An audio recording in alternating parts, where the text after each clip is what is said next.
Welcome to part 2 of BMS. ഈ സെക്ഷനിൽ നമ്മൾ കവർ ചെയ്യുന്നത് വാട്ട് ഈസ് എ ചില്ലർ, എന്താണ് chiller, what are the different types of chillers, ഏതൊക്കെയാണ് വ്യത്യസ്ത തരത്തിലുള്ള chillers, how it is working, എങ്ങനെയാണ് ഇത് വർക്ക് ചെയ്യുന്നത്, what are the control elements of a chiller, ഒരു ചില്ലറിൽ സാധാരണ ഉപയോഗിക്കുന്ന കൺട്രോൾ എലിമെൻറ്റ്സുകൾ എന്തൊക്കെയാണ്, what is a cooling tower, എന്താണ് കൂളിംഗ് ടവർ, ഇതൊക്കെയാണ് നമ്മൾ ഈ പാർട്ടിൽ കൂടി പഠിക്കാൻ പോകുന്നത്. What is a chiller? A chiller is a machine that removes heat from a liquid coolant via vapor compression, adsorption refrigeration, or absorption refrigeration cycles. This liquid can then be circulated through a heat exchanger to cool the equipment or another process spring. വലിയ ബിൽഡിങ്ങുകളിൽ AC മെഷീൻസുകളെല്ലാം chilled water based എക്യുപ്മെന്റ്സുകളായിരിക്കും. അതായത് സാധാരണ split യൂണിറ്റ്സുകളോ അല്ലെങ്കിൽ ചെറിയ ചെറിയ DX യൂണിറ്റ്സുകളോ വെച്ച് ആ ഒരു building, വലിയ കൊമേഴ്ഷ്യൽ ബിൽഡിങ്സുകൾ കൂൾ ചെയ്യുന്നത് പ്രാക്ടിക്കൽ അല്ല. It is not economical. കാരണം ഒന്നാമത് വെരി ഹൈ എനർജി കൺസംഷൻ ആയിരിക്കും അവിടെ വരിക. രണ്ടാമത്തത് ഇതൊന്നും ഒരു ഇഫക്റ്റീവ് മെത്തേഡും അല്ല ഫോർ കൂളിംഗിൽ സ്പ്ലിറ്റ് യൂണിറ്റ്സുകളോ DX യൂണിറ്റ്സുകളോ എല്ലാം യൂസ് ചെയ്യുന്നത്. അങ്ങനെയുള്ള വലിയ ബിൽഡിങ്ങുകളിൽ, വലിയ ഹോട്ടൽസുകൾ, വലിയ ഹോസ്പിറ്റൽസ്, വലിയ ഓഫീസ് സമുച്ചയങ്ങൾ, അവിടെയെല്ലാം യൂസ് ചെയ്യുന്നത് ചിൽഡ് വാട്ടർ ബേസ്ഡ് HVAC എക്യുപ്മെന്റ്സുകളായിരിക്കും. ഈ AC മെഷീൻസുകളിലെല്ലാം ചിൽഡ് വാട്ടർ ആയിരിക്കും യൂസ് ചെയ്യുക തണുപ്പിക്കാൻ വേണ്ടിയിട്ട്. അപ്പോൾ ഈ മെഷീനിലേക്കെല്ലാം വേണ്ട ചിൽഡ് വാട്ടർ പ്രൊഡ്യൂസ് ചെയ്യാൻ വേണ്ടി യൂസ് ചെയ്യുന്ന ഒരു മെഷീനാണ് ചില്ലർ എന്ന് പറയുന്നത്. ഇപ്പോൾ വലിയ ബിൽഡിങ്ങുകളിലെല്ലാം ഒരു ചിൽഡ് വാട്ടർ പ്ലാന്റ് ഉണ്ടായിരിക്കും. ആ ചിൽഡ് വാട്ടർ പ്ലാന്റിൽ 3, 4 അല്ലെങ്കിൽ 5, 6 ഒക്കെ ചില്ലേഴ്സ് ഉണ്ടായിരിക്കും, ഡിപ്പെൻഡ്സ് ഓൺ ആ ബിൽഡിങ്ങിന്റെ ലോഡിനനുസരിച്ച്. പിന്നെ അതുപോലെ തന്നെ ഒരുപാട് പമ്പുകളും ഇതെല്ലാം ഉണ്ടായിരിക്കും ഒരു ചിൽഡ് വാട്ടർ പ്ലാന്റിനകത്ത്. ഈ ചില്ലറാണ് അവിടെ ചിൽഡ് വാട്ടർ പ്രൊഡ്യൂസ് ചെയ്യുന്നത്. ഇതെങ്ങനെ പ്രൊഡ്യൂസ് ചെയ്യുന്നതെന്ന് വെച്ചിട്ടുണ്ടെങ്കിൽ ഈ ചില്ലറിൽ ഒരു ലിക്വിഡ് കൂളന്റ് ഉണ്ടായിരിക്കും. ആ ലിക്വിഡ് കൂളർ ഒരു വേപ്പർ കംപ്രഷൻ മെത്തേഡ് വഴി അതിൽ കൂടി കടന്നു പോകുന്ന വെള്ളത്തിനെ തണുപ്പിക്കുന്നു. ഇതാണ് ഒരു ചില്ലറിന്റെ ഫംഗ്ഷൻ എന്ന് പറയുന്നത്. നമുക്ക് BMS പഠിക്കാൻ വേണ്ടിയിട്ട് നമുക്ക് ആ ചില്ലേഴ്സിനെ കുറിച്ചിട്ടുള്ള വളരെ ബേസിക് ആയിട്ടുള്ള ഇൻഫർമേഷൻ മാത്രം അറിഞ്ഞാൽ മതി. ചില്ലേഴ്സിന്റെ ഡിസൈനോ അല്ലെങ്കിൽ ചില്ലേഴ്സിന്റെ ഇൻസ്റ്റലേഷൻ മെത്തേഡ്സോ അല്ലെങ്കിൽ ചില്ലേഴ്സിന്റെ കോൺഫിഗറേഷൻ മെത്തേഡ്സോ ഒന്നും നമുക്ക് ആവശ്യമില്ല. പക്ഷേ ഒരു ചില്ലറിൽ എന്തൊക്കെ ഇൻസ്ട്രുമെന്റേഷൻ ഡിവൈസസ് യൂസ് ചെയ്യുന്നു, എങ്ങനെയാണ് അതിന്റെ സീക്വൻസ് ഓഫ് ഓപ്പറേഷൻസ് എന്നുള്ള കാര്യങ്ങളെല്ലാം നമ്മൾ പഠിക്കണം. നമുക്കിനി ഏതൊക്കെയാണ് ചില്ലേഴ്സ് എന്നുള്ളത് നോക്കാം. 2 തരം ചില്ലേഴ്സ് ആണുള്ളത്. ഒന്ന് വാട്ടർ കൂൾഡ് ചില്ലർ, അടുത്തത് എയർ കൂൾഡ് ചില്ലർ. നമുക്ക് വാട്ടർ കൂൾഡ് ചില്ലറിനെ കുറിച്ചിട്ട് തുടങ്ങാം. ഈ ചില്ലറിൽ നോക്കാം 3 സെക്ഷൻസ് കാണാം. ഒന്ന് evaporator, condenser and cooling tower. നമുക്ക് ഇവാപ്പറേറ്റർ സൈഡിൽ നിന്ന് തുടങ്ങാം. ഇവാപ്പറേറ്റർ സൈഡിൽ നിന്നാണ് ബിൽഡിംഗിലേക്കുള്ള ചിൽഡ് വാട്ടർ സപ്ലൈ പോകുന്നത്. പ്രൈമറി സപ്ലൈ എന്ന് പറഞ്ഞാൽ chilled water to the building ആണ്, ബിൽഡിംഗിലേക്കുള്ള ചിൽഡ് വാട്ടർ സപ്ലൈ ആണ്. ബിൽഡിങ്ങിനകത്ത് ഒരുപാട് HVAC എക്യുപ്മെന്റ്സുകൾ ഉണ്ടായിരിക്കും. അപ്പോൾ ഈ ചിൽഡ് വാട്ടർ എല്ലാം അതിൽ കൂടിയെല്ലാം കറങ്ങി തിരിച്ചിവിടെ പ്രൈമറി റിട്ടേൺ ലൈനിൽ എത്തുന്നു.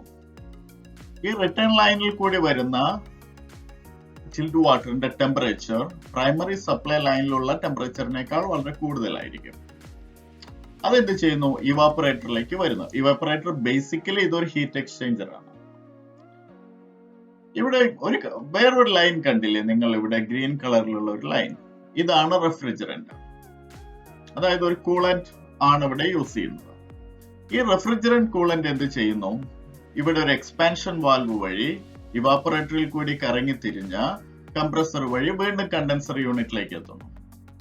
അപ്പോൾ ഇവാപ്പറേറ്ററിൽ എത്തുന്ന ഈ പ്രൈമറി റിട്ടേൺ ലൈനിൽ കൂടി വരുന്ന ടെമ്പറേച്ചർ കൂടിയിട്ടുള്ള ചിൽഡ് വാട്ടറിൽ നിന്ന് ഹീറ്റിനെ അബ്സോർബ് ചെയ്യുന്നു. ഈ ഇവാപ്പറേറ്ററിലെ ഹീറ്റ് എക്സ്ചേഞ്ചറിൽ കൂടി ചിൽഡ് വാട്ടർ റിട്ടേൺ ലൈനിൽ ഉണ്ടാവുന്ന ഹീറ്റിനെ റെഫ്രിജറന്റ് അബ്സോർബ് ചെയ്യുന്നു. അപ്പോൾ എന്ത് ചെയ്യുന്നു, വീണ്ടും ഇവിടെ ഈ എൻഡിലേക്ക് വരുമ്പോഴേക്കും പ്രൈമറി സപ്ലൈ ലൈനിലേക്ക് എത്തുമ്പോഴേക്കും ഇവിടെ വീണ്ടും കൂളായിട്ടുണ്ടായിരിക്കും. കാരണം ഇവിടെയുള്ള ഹീറ്റിനെ റിമൂവ് ചെയ്തു, ട്രാൻസ്ഫർ ചെയ്തു. എങ്ങോട്ട് ട്രാൻസ്ഫർ ചെയ്തു? റെഫ്രിജറന്റിലേക്ക്.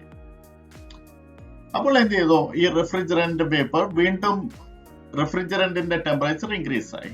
ഉടനെ അത് എന്ത് ചെയ്യുന്നു, ഇവിടെ ഒരു കംപ്രസർ വഴി കടന്നുപോയിട്ട് അതിന്റെ പ്രഷർ ഇൻക്രീസ് ചെയ്യാൻ വേണ്ടിയിട്ടാണ് കംപ്രസറിൽ കൂടി കടത്തിവിടുന്നത്. വീണ്ടും ഇതൊരു കണ്ടൻസർ യൂണിറ്റിൽ എത്തുന്നു. എഗെയിൻ കണ്ടൻസർ യൂണിറ്റ് എന്ന് പറഞ്ഞിട്ടുണ്ടെങ്കിൽ ഇതും ഒരു ഹീറ്റ് എക്സ്ചേഞ്ചർ തന്നെയാണ്. ഇവിടുത്തെ ഹീറ്റിനെ റെഫ്രിജറന്റ് വേപ്പറിൽ ഉണ്ടാവുന്ന ഹീറ്റിനെ റിമൂവ് ചെയ്യുക എന്നുള്ളതാണ്. അതെങ്ങനെ റിമൂവ് ചെയ്യുന്നതെന്ന് വെച്ചിട്ടുണ്ടെങ്കിൽ ഒരു cooling tower mechanism. Cooling tower എന്ന് പറഞ്ഞാൽ ഒന്നുമല്ല, ഇതിനകത്തൊരു വെള്ളം ഇങ്ങനെ വന്നു വീഴുന്ന ഒരു ചെറിയൊരു ടാങ്ക് ആണ്. അതിന്റെ മുകളിൽ ഒരു ഫാൻ ഉണ്ടായിരിക്കും. കാരണം അവിടെയുള്ള ഹീറ്റിനെ ജസ്റ്റ് അറ്റ്മോസ്ഫിയറിലേക്ക് വെന്റ് ചെയ്യാൻ വേണ്ടി. ഇവിടുന്ന് ഒരു പൈപ്പിംഗ് മെക്കാനിസം വഴി ഈ വെള്ളത്തിനെ ഇവിടെ നിന്ന് വരുന്ന കണ്ടൻസർ യൂണിറ്റിൽ നിന്ന് വരുന്ന ചൂടുള്ള ഈ വെള്ളത്തിനെ എന്ത് ചെയ്യുന്നു, ഈ കൂളിംഗ് ടവറിലേക്ക് കൊണ്ടുവരുന്നു. ഇതെല്ലാം ഒരു പൈപ്പാണ് കേട്ടോ, അതൊരു കണ്ടിന്യൂസ് ഒരു ക്ലോസ്ഡ് പൈപ്പാണ് അത്.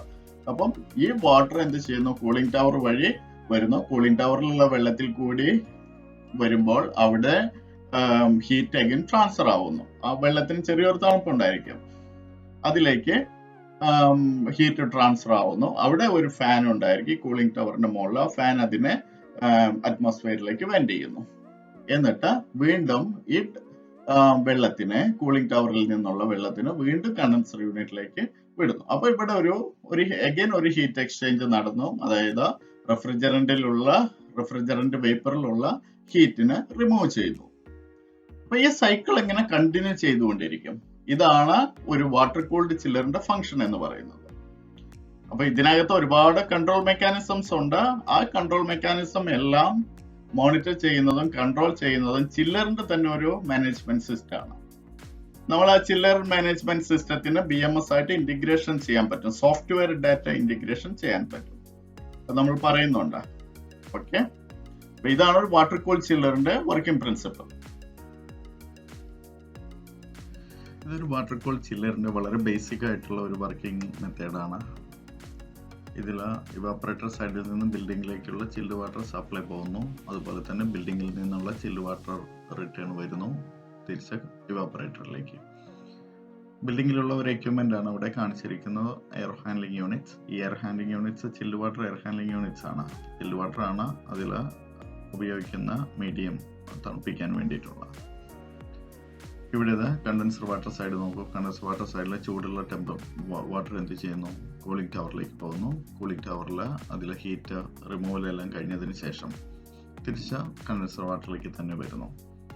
ഇതാണ് വളരെ ബേസിക് ആയിട്ടുള്ള ഒരു വാട്ടർ കൂൾഡ് ചില്ലറിന്റെ വർക്കിംഗ് പ്രിൻസിപ്പിൾ ആണ്, അല്ലെങ്കിൽ ഒരു വർക്കിംഗ് മെത്തേഡാണ് കൊടുത്തിരിക്കുന്നത്.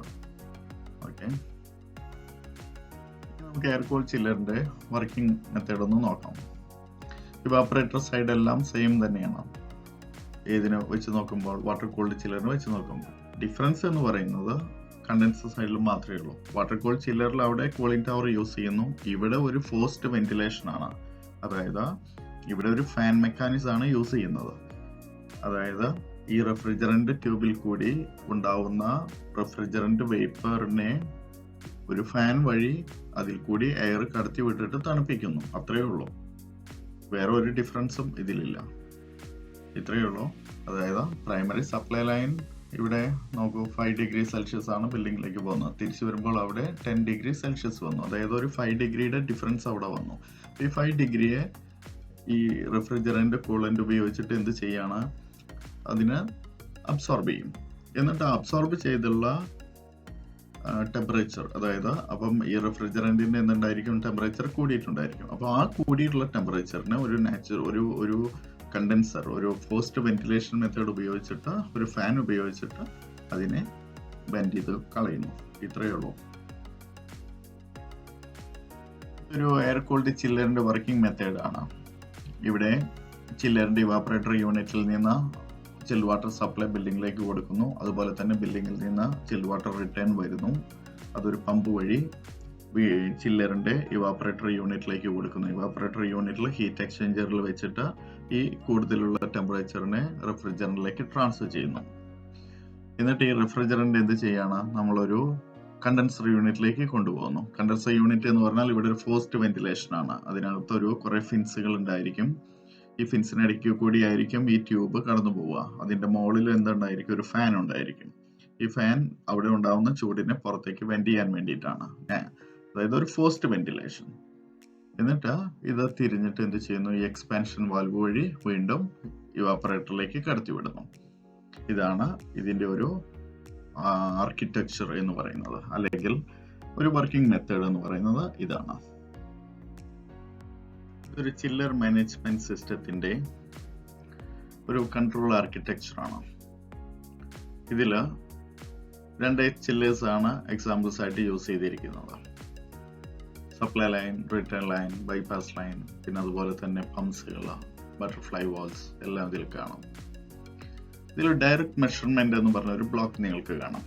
ഡയറക്റ്റ് മെഷർമെന്റ് എന്ന് പറഞ്ഞാൽ അവിടെ ഇൻസ്റ്റാൾ ചെയ്തിരിക്കുന്ന സെൻസേഴ്സിൽ നിന്ന് ഡയറക്റ്റ് ആയിട്ടുള്ള ഡാറ്റ എടുക്കുന്നതാണ്. അതായത് temperature sensors, flow sensors, pressure sensors, അങ്ങനെ വേരിയസ് സെൻസേഴ്സ് ഉണ്ടായിരിക്കും. ഇവിടെ എല്ലാം കാണിച്ചിട്ടില്ല. അങ്ങനെ പല സെൻസേഴ്സിൽ നിന്നുള്ള ഡാറ്റകൾ ഡയറക്റ്റ് ആയിട്ട് എടുത്ത് കണക്ട് ചെയ്യുന്നത് ഒരു കൺട്രോളർ സർക്യൂട്ട്സിലേക്കായിരിക്കും, ഒരു കൺട്രോളറിലേക്കായിരിക്കും. അവിടെ നിന്ന് കൺട്രോളർ അതിനെ പ്രോസസ്സ് ചെയ്തിട്ട് ഒരു ഇന്റഗ്രേഷൻ ഡാറ്റ കൺട്രോളർ അല്ലെങ്കിൽ ഒരു ഡാറ്റ ഫ്യൂഷൻ എഞ്ചിനിലേക്ക് കണക്ട് ചെയ്യുന്നു. ഈ ഡാറ്റ ഫ്യൂഷൻ എഞ്ചിൻ അല്ലെങ്കിൽ ഇന്റഗ്രേഷൻ കൺട്രോളറിൽ നിന്നാണ് ഫൈനലി മോണിറ്ററിംഗ് ആൻഡ് കൺട്രോൾ ഡിവൈസിലേക്ക് പോകുന്നത്. മോണിറ്ററിംഗ് ആൻഡ് കൺട്രോൾ എക്യുപ്മെന്റ് എന്ന് പറഞ്ഞാൽ ഒന്നുമില്ലെങ്കിൽ അതൊരു സോഫ്റ്റ്വെയർ ആയിരിക്കാം. ആ സോഫ്റ്റ്വെയറിൽ നിന്ന് നമുക്ക് അതിന്റെ കംപ്ലീറ്റ് പാരാമീറ്റേഴ്സ് കാണാൻ പറ്റും. അതുപോലെ തന്നെ സെറ്റ് പോയിന്റ് ചേഞ്ച് ചെയ്യുക, വേരിയസ് പോയിന്റ്സുകൾ അഡ്ജസ്റ്റ് ചെയ്യുക, അങ്ങനെയെല്ലാം നമുക്ക് ചെയ്യാൻ പറ്റും. അതായത് ഒരു യൂസർ ഇന്റർഫേസ് ആയിരിക്കും, ഒരു പ്രോപ്പർ യൂസർ ഇന്റർഫേസ് ഉണ്ടായിരിക്കും. അതിലേക്കാണ് ഈ ഡാറ്റകളെല്ലാം കണക്ട് ചെയ്തിട്ടുണ്ടായിരിക്കും. ഇവിടെ കണ്ടില്ലേ, ചില്ലർ മോഡൽ നമ്പർ 1 എന്ന് പറഞ്ഞ ഒരു ബ്ലോക്ക് കണ്ടോ? അതായത് ആ ചില്ലറിൽ നിന്ന് വരുന്ന, ചില്ലർ 1ൽ നിന്ന് വരുന്ന ഡിഫറെന്റ് പാരാമീറ്റേഴ്സ് കണക്ട് ചെയ്തിരിക്കുന്നതാണ്. ആ ചില്ലറിൽ നിന്നുള്ള പാരാമീറ്റേഴ്സ് എല്ലാം ആ ഒരു കൺട്രോളർ റിസീവ് ചെയ്തിട്ട് എന്ത് ചെയ്യുന്നു, അതിനൊരു ഇന്റഗ്രേഷൻ കൺട്രോളറിലേക്ക് കണക്ട് ചെയ്യുന്നു. അതുപോലെ തന്നെ അടുത്ത ചില്ലറിൽ നിന്ന് വരുന്ന ഡാറ്റാസിനെ എല്ലാം കണക്ട് ചെയ്തിട്ട് ഒരു ഇന്റഗ്രേഷൻ കൺട്രോളറിലേക്ക് കണക്ട് ചെയ്തിരിക്കുന്നു.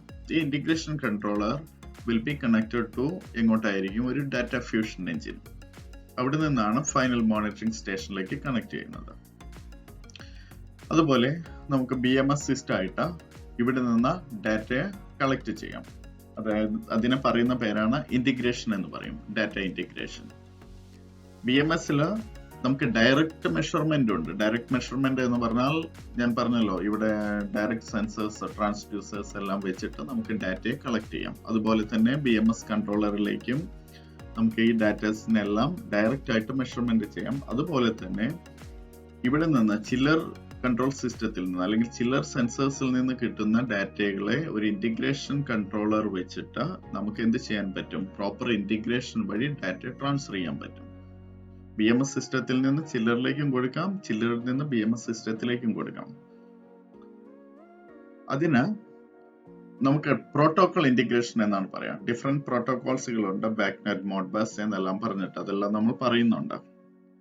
അപ്പോൾ ഈ ചില്ലറിന് ആ ഒരു പ്രോട്ടോകോൾ ഇന്റഗ്രേഷൻ കേപ്പബിലിറ്റി ഉണ്ട് എന്നുണ്ടെങ്കിൽ നമുക്ക് ഡാറ്റകളെല്ലാം ചില്ലറിൽ നിന്ന് സോഫ്റ്റ്വെയർ ഇന്റഗ്രേഷൻ വഴി BMS സിസ്റ്റത്തിലേക്ക് കണക്ട് ചെയ്യാൻ പറ്റും. ഇന്റഗ്രേഷൻ എന്ന് പറഞ്ഞാൽ ഒരു വലിയൊരു ടോപ്പിക് ആണ്, അതിനെ കുറിച്ചിട്ട് പ്രോപ്പർലി പറയുന്നുണ്ട്.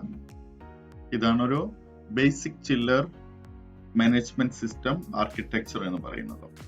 പക്ഷെ ഇന്നത്തെ പുതിയ സിസ്റ്റത്തിലെല്ലാം, പുതിയ ചില്ലേഴ്സിലെല്ലാം ഓരോ ചില്ലറിനും ഓരോ കൺട്രോളേഴ്സ് ഉണ്ടായിരിക്കും. അതിൽ തന്നെ ഒരു സ്മോൾ ഡിസ്പ്ലേ യൂണിറ്റ്സ് ഉണ്ടായിരിക്കും.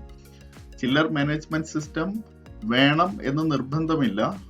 പക്ഷെ നമുക്ക് ചില ചില്ലർ പ്ലാന്റുകളിലെല്ലാം ഒരു സെപ്പറേറ്റ് ചില്ലർ മാനേജ്മെന്റ് സിസ്റ്റം ഉണ്ടായിരിക്കും, വലിയ പ്ലാന്റ്സിലെല്ലാം. അല്ലെങ്കിൽ ഡയറക്ട്ലി എല്ലാ ഡാറ്റാസും BMSലേക്കായിരിക്കും ഇന്റഗ്രേറ്റ് ചെയ്തിട്ടുണ്ടായിരിക്കും. അപ്പൊ BMSൽ നിന്ന് നമുക്ക് അതിനെ complete control and monitoring possible ആണ്. ഇതൊരു ചില്ലർ പ്ലാന്റിന്റെ ആർക്കിടെക്ചർ ആണ്.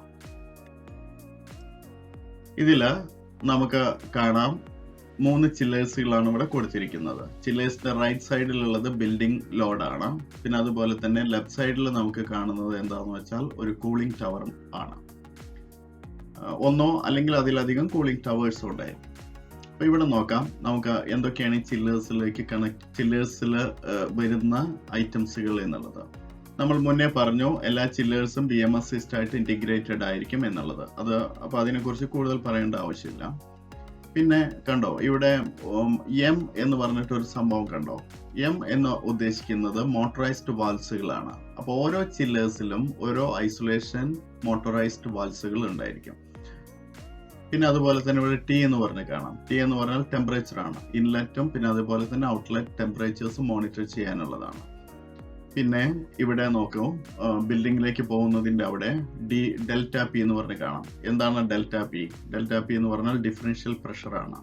അപ്പൊ രണ്ട് പ്ലേസിലും ഇതൊക്കെ ഓരോ പമ്പ്സുകളാണ്. ഈ പമ്പിന്റെ ഡിഫറൻഷ്യൽ പ്രഷർ സെൻസർ ആണ് അക്രോസ് ആയി കണക്ട് ചെയ്തിരിക്കുന്നത്. എന്തിനു വേണ്ടിയിട്ടാന്ന് വെച്ചാൽ ആ പമ്പ് വർക്ക് ചെയ്യുന്നുണ്ടോ എന്നറിയാൻ വേണ്ടിയിട്ടാണ്.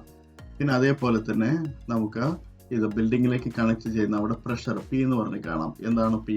പി എന്ന് ഉദ്ദേശിക്കുന്നത് പ്രഷർ ആണ്. എത്ര പ്രഷർ ഡ്രോപ്പ് ഉണ്ടായി എന്നുള്ളത് കാൽക്കുലേറ്റ് ചെയ്യാൻ വേണ്ടിയിട്ടാണ് ഇവിടെ ഈ പ്രഷർ സെൻസേഴ്സ് യൂസ് ചെയ്യുന്നത്. അപ്പൊ അതിനനുസരിച്ചിട്ട് ഈ പ്രഷർ വാരി ചെയ്യുന്നതിനനുസരിച്ചിട്ട് ചില്ലേഴ്സിന്റെ സ്പീഡും എല്ലാം വാരി ചെയ്യണം. അതായത് സ്പീഡ് മീൻസ് അതിൽ വാട്ടർ പുഷ് ചെയ്യുന്ന പവറാണ് ഞാൻ ഉദ്ദേശിക്കുന്നത് ടു ദ ബിൽഡിംഗ്. പിന്നെ അതേപോലെ തന്നെ ലെഫ്റ്റ് സൈഡിൽ നോക്കുകയാണെന്നുണ്ടെങ്കിൽ അവിടെയും കാണാം നിങ്ങൾക്ക് മോട്ടറൈസ്ഡ് വാൽസ്. ഈ വാൽസുകൾ ഓപ്പറേറ്റ് ചെയ്യും. അതിനൊരു പെർട്ടിക്കുലർ സീക്വൻസസ് ഉണ്ട്. ആ സീക്വൻസിനെ ബേസ് ചെയ്തിട്ടാണ് അത് ഓപ്പറേറ്റ് ചെയ്യുക. പിന്നെ അതേപോലെ തന്നെ ഇവിടെ കാണാം ടെമ്പറേച്ചേഴ്സ് ടി കാണാം. ഇൻലെറ്റ് ടെമ്പറേച്ചേഴ്സും പിന്നെ ഔട്ട്ലെറ്റ് ടെമ്പറേച്ചേഴ്സും ആണ് ഈ ടി മെഷർ ചെയ്യുന്നത്. പിന്നെ ഇവിടെ പ്രഷർ ഉണ്ട്. പി കണ്ടില്ലേ, ഇവിടെയും ഒരു പി കാണാം. പിന്നെ അതുപോലെ തന്നെ 2 പി കാണാം. പി എന്ന് പറഞ്ഞിട്ടുണ്ടെങ്കിൽ പ്രഷറാണ്. അതായത് കൂളിംഗ് ടവറിലേക്ക് പോകുന്ന വാട്ടറിന്റെ പ്രഷറാണ് ഇവിടെ കാണിക്കുന്നത്. ഇതാണ് ഒരു ഓവറോൾ ചില്ലർ പ്ലാന്റിന്റെ ഒരു ബേസിക് ആയിട്ടുള്ള ഒരു ആർക്കിടെക്ചർ. ഇതിൽ നിന്ന് നമുക്ക് ഇതിന്റെ വർക്കിങ്ങും പിന്നെ സീക്വൻസ് ഓഫ് ഓപ്പറേഷൻസ് എല്ലാം ഇനി പഠിക്കുന്നുണ്ട്. അപ്പം ഇതൊന്ന് ജസ്റ്റ് ഒന്ന് മൈൻഡിൽ ഉണ്ടാവണം ഈ ഒരു ഐഡിയ. ചില്ലർ പ്ലാന്റ് ആർക്കിടെക്ചർ ഉണ്ട്, എന്തൊക്കെയാണ് ഒരു ചില്ലർ പ്ലാന്റിൽ ഉണ്ടായിരിക്കുക എന്നുള്ളത്. പിന്നെ അതുപോലെ തന്നെ ഇവിടെ ഞാൻ ഒരു കൂളിംഗ് ടവറെ കാണിച്ചിട്ടുള്ളൂ. പക്ഷേ നമുക്ക് എത്ര ചില്ലേഴ്സ് ഉണ്ടോ അതിനനുസരിച്ചിട്ട് 2 3 കൂളിംഗ് ടവേഴ്സ് ഇവിടെ ഉണ്ടായിരിക്കാം. പിന്നെ ഇവിടെ കൂളിംഗ് ടവർ ഇല്ലാത്ത യൂണിറ്റ് ആണ് എന്നുണ്ടെങ്കിൽ, അതായത് എയർ കൂൾഡ് ചില്ലർ ആണെന്നുണ്ടെങ്കിൽ ഈ ലെഫ്റ്റ് സൈഡിലുള്ള ഭാഗം ഉണ്ടായിരിക്കില്ല. കാരണം ഇതിനകത്ത് തന്നെ ഒരു ഫാൻ യൂണിറ്റ്സ് ആയിരിക്കും ഉണ്ടായിരിക്കുക. അത്രയും ഡിഫറൻസ് ഉള്ളൂ. ഈ പാർട്ട് ഇവിടെ നിർത്തുന്നു. നമുക്ക് അടുത്ത സെക്ഷനിൽ AHUs എന്താണെന്ന് നോക്കാം. എന്തൊക്കെയാണ് ഡിഫറെന്റ് ടൈപ്സ് AHUs, അതുപോലെ തന്നെ 2 തരം AHUsകളൊക്കെ എങ്ങനെ വർക്ക് ചെയ്യുന്നു, പിന്നെ എന്തൊക്കെയാണ് കൺട്രോൾ എലിമെന്റ്സ് എന്ന് നോക്കാം. Thank you for watching.